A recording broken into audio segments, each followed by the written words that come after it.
ตอนนี้มาฮอดที่ไทยแล้วเนาะพี่น้องมากินอาหารไทยคือตำมะฮุ่งบ้านเฮาคือเก่าแล้วก็ข้าวขาหมูที่มันแซ่บอ่ะ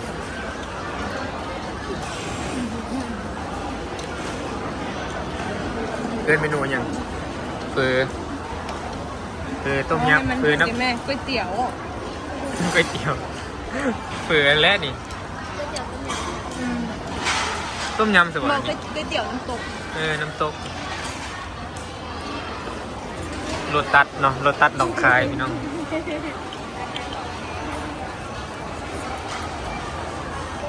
บรรยากาศชิมแมคโครประเทศไทยหนองคายนะพี่น้อง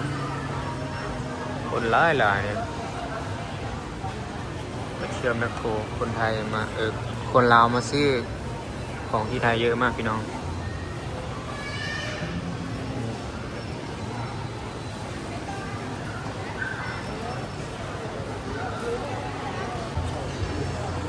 นี่เนาะเบิ้งคนลาวเนาะกำลังไล่เงินหรือว่าเช็คบินไล่เงินนี่เนาะพี่น้องเบิ้ง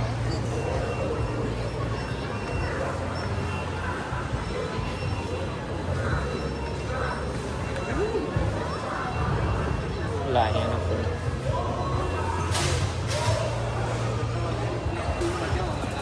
นี่เนาะเบิ้งบรรยากาศ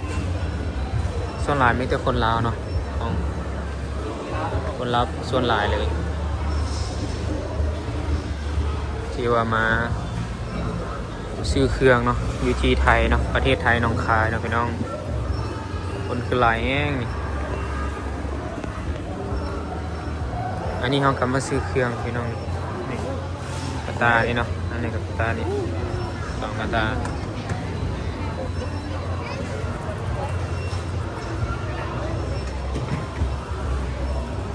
คนเต็มพี่น้องเนี่ย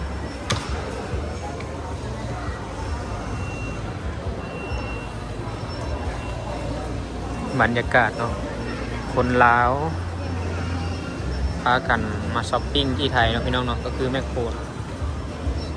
ส่วนหลายก็มีคนลาวเนาะมีแต่คนลาวส่วนหลาย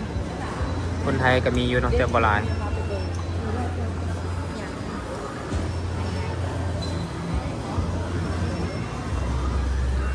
คนไทยก็จะมีอยู่แต่ว่ามีแบบเป็นช่วงเนาะเขาเจ้ามาแบบซื้อแล้วก็พ่อเงินเขาเจ้าอยู่ใกล้ๆทางนี้เนาะแต่ว่าส่วนหลายห้างนี้เนาะแมคโครนี่ก็คือคนลาวหลายเนาะ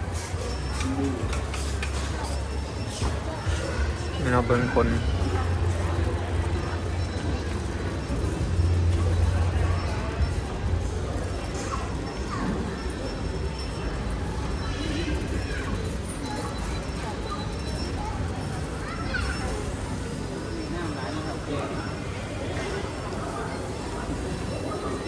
ไปดีพี่น้องมื้อนี้ก่อนปิดพาพ่อแม่พี่น้องมาเบิ่งบรรยากาศอยู่ที่แมคโครหนองคายเนาะพี่น้องเนาะก็คือมีคนลาวเนาะหลายเนาะแค่มาซื้อของที่ฝั่งไทยเนาะพี่น้องเนาะหลายคนเลยเนาะนี่ก็คือจุดที่จะไล่เงินเนาะหรือว่าจุดเช็คบินก็คือคนหลายแห่งเนาะพี่น้องเนาะก่อนเพชรกลับมาซื้อเครื่องเนาะแต่ว่ามาครั้งแรกเนาะเป็นห้างใหญ่เลยเนาะนี่พี่น้องเครื่องเต็มเลยนี่คนเต็มเลยพี่น้อง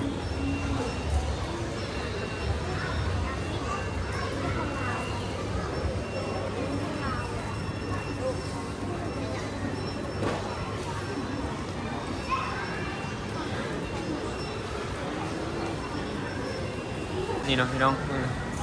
อะไรเงินอันนี้ก็มาซื้อเครื่องสบายดีสบายดีได้ยินมั้ยเจ็บเงี้ยวแหงแล้วไปเลย เจ็บยังแฮงไปข้างหน้าบ่ไปเพชรบ่ไปเพชรปะเอาลูกจิ้มเงี้ยวให้เดี๋ยวจะได้รู้เงี้ยวสุดๆ ไป น้ำเพชรปะ ไปเพชรพาไปบ่ใกล้ไปใกล้ไปไม่ต้องอยู่ปวดเหี่ยวยังปวดเหี่ยวอ่ะ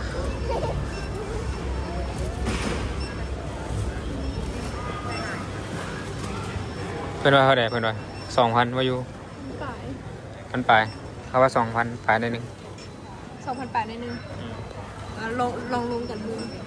คันห้าว่า2,000ป่ายเขาเสียลงคัน5,000ป่ายที่เสีย เสียอีกยัง เสียเงินแล้ว พันปลาย2,000ปลายเขาว่า ลงกัน นี่เราไปลองรายเงินเนาะเรื่องของเงิน ของงาน2,000ป่ายแล้วฮะ 2,000ปลายแล้วมาตอนนี้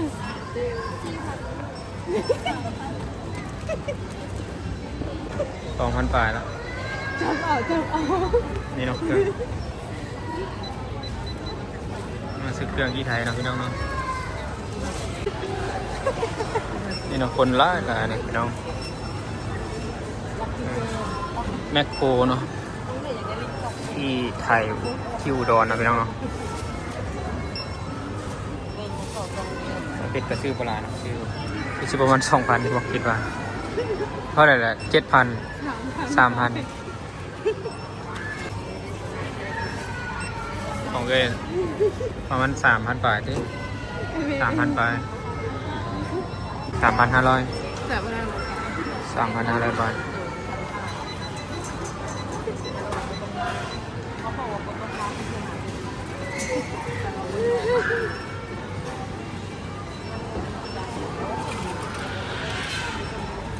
เสียภาษีก่อน นี่เราพี่น้องมาหู้แล้วตอนนี้เขากำลังนะจะรายเงินเราพี่น้องรายเงินทีมแมคโครเตรียมรายเงินเราพี่น้องรายเงินไปทุกคนรายเงินเนาะแมคโครที่หนองคายนะพี่น้องประเทศไทยไม่ใช่รายเงินน้องเบิกที่ก็ได้แมคโครน่าจะบังนะที่เครื่องเราเนี่ยนะเครื่องเขา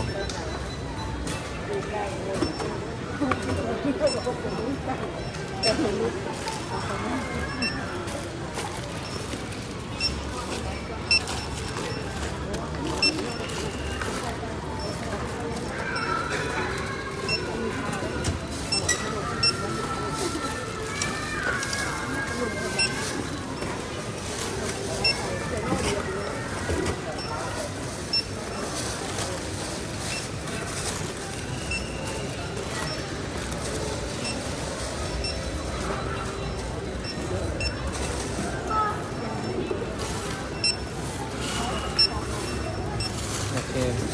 ซื้อเขาได้พัน 362 บาท โอเค1,362 บาทพี่น้องเครื่อง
พี่น้องมาซื้อของอยู่ฝั่งไทยเนาะหลายเลยเนาะตอนนี้กำลังกลับลาวนะพี่น้องมาต่อแบบคิวดูยาวขนาดตอนนี้กำลังกำหนังสือรถออกเนาะพี่น้อง